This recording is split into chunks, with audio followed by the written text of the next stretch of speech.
রাসূল আকরাম সাল্লাল্লাহু আলাইহি ওয়াসাল্লাম হযরত আবু যর গিফারি রাদিয়াল্লাহু তাআলা আনহুকে তিনটি নসিহত দিলেন, তিনটি উপদেশ দিলেন। কয়টি নসিহত ভাই? তিনটি নসিহত। এক নাম্বার নসিহত হলো ইত্তাকিল্লাহা হাইসুমা কুনতা। হে আবু যর গিফারি, তুমি যেখানে থাকো না কেন, যে অবস্থায় থাকো না কেন, তুমি সর্বদাই মালিককে, তোমার সৃষ্টিকর্তাকে ভয় করবে। কি করবে? সর্বদাই তোমার মালিক সৃষ্টিকর্তাকে ভয় করবে। এটা ছিল এক নাম্বার নসিহত, এক নাম্বার উপদেশ। আজকে আমি আপনি ইমানদার দাবি করি, কতটুকু আল্লাহ তাআলাকে ভয় করে একটু নিজের বিবেককে নাড়া দেন, নিজের অন্তরকে জিজ্ঞাসা করেন, অ্যানসার এমনিতে বের হয়ে আসবে। এজন্য সর্বদাই আল্লাহ তাআলাকে ভয় করতে হবে। কি করতে হবে ভাই? সর্বদাই আল্লাহ তাআলাকে ভয় করতে হবে। ভয় কাকে বলে জানেন? হযরত ওমর রাদিয়াল্লাহু তাআলা আনহুর জামানায় খলিফাতুল মুসলিমিন হযরত ওমর রাদিয়াল্লাহু তাআলা আনহুর জামানায় তিনি ছদ্মবেশে আহাল পরিবারদের খোঁজ খবর নিতেন। কি করতেন? আহাল পরিবারদের খোঁজ খবর নিতেন। তিনি এক পর্যায়ে এক রাতে এক ঘর থেকে আওয়াজ শুনতে পেলেন। মা বলে মেয়েকে, মেয়ে তুমি দুধে পানি মিশাও, এতে বাজারে নিলে আমরা একটু ফায়দা বেশি হাসিল করতে পারবো, টাকা বেশি ইনকাম করতে পারবো, যে টাকা দিয়ে আমাদের সংসার ভালোভাবে আয় উন্নতির দিকে এগিয়ে যাবে। মেয়ে বলে আমি এই কাজ কখনোই করতে পারবো না। কি পারবো না? এই কাজ আমি কখনোই করতে পারবো না। হয়তো লোকজন দেখবে না, কিন্তু আমাকে যে মালিক সৃষ্টি করেছে, আমাকে যে মালিক সর্বদাই আহার খানা পিনা করাইতেছে, সে অবশ্যই দেখতেছে। হয়তো উমর রাদিয়াল্লাহু তাআলা আনহু দেখতেছে না, কিন্তু উমরের মালিকও দেখতেছে আমাকে। এটাকে বলে তাকওয়া, আল্লাহ তাআলাকে ভয় করা। আমরা সর্বদাই আল্লাহ তাআলাকে ভয় করব, পারবো তো? ইনশাআল্লাহ।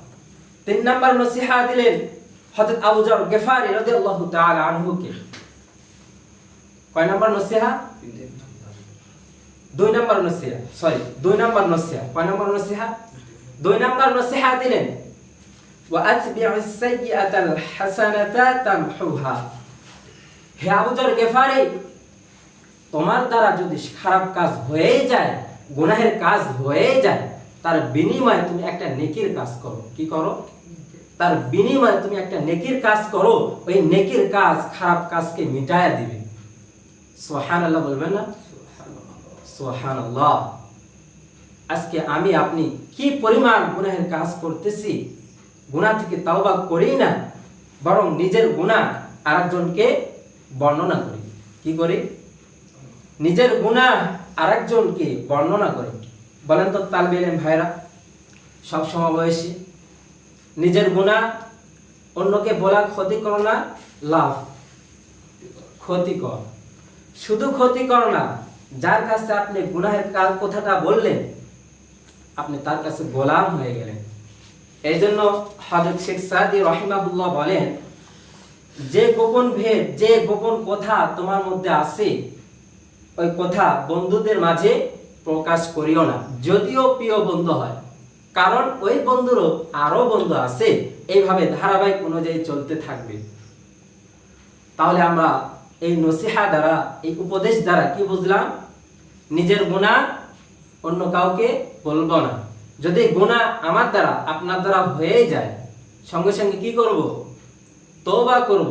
আল্লাহ তাআলার কাছে তওবা করে নিজের গুনাহ কি করব? মাফ চেয়ে নিব। পারবো তো ইনশাআল্লাহ? আল্লাহ তাআলা এটাই বলেন, ইন্নাল্লাহা ইউহিব্বুত তাওয়াবিন ওয়া ইউহিব্বুল মুতাতাহহিরিন। নিশ্চয় আমি মহব্বত করি। এই কথা কে বলতেছে? আল্লাহ তাআলা। নিশ্চয় আমি মহব্বত করি যারা আমার কাছে তওবা করে, গুনাহ থেকে কি করে? তওবা করে, আমি তাদেরকে মহব্বত করি। তাহলে আমরা কি করব? বলেন, গুনাহমুক্ত জীবন গঠন করব। পারবো তো? এজন্য আমাদের দর্শে যখন কিতাব শুরু করা হয়, সর্বপ্রথম উস্তাদ এই কথাই বলে, इल्म वो नूर है जो गुनाह करने से चल जाती है और गुनाहगारों को हासिल नहीं होता। इल्म ওই নূরকে বলা হয়, যদি আমি ইলিয়াস কোরআনের জ্ঞান হাদিসের জ্ঞান অর্জন করার পর যদি গুনাহের কাজ করি, এই এলেম এই কোরআনের জ্ঞান আমার মধ্যে থাকবে না। এই জন্য যদি আমি গুনাহের মধ্যে লিপ্ত থাকি, আর গুনাহগার ব্যক্তি তো এলেম হাসিল হবেই না। তে এই কথার মাধ্যমে জানতে পারলাম যে এলেম শিক্ষা করতে হলেও গুনাহমুক্ত জীবন গঠন করতে হবে। তা আমরা পারবো তো ইনশাআল্লাহ 2 নম্বর নসিহা গ্রহণ করতে? ইনশাআল্লাহ। 2 নম্বর নসিহাটা কি? যদি গুনাহের কাজ হয়ে যায় সঙ্গে সঙ্গে কি করব? তওবা করে আল্লাহ তাআলার কাছে মাফ চেয়ে নেব।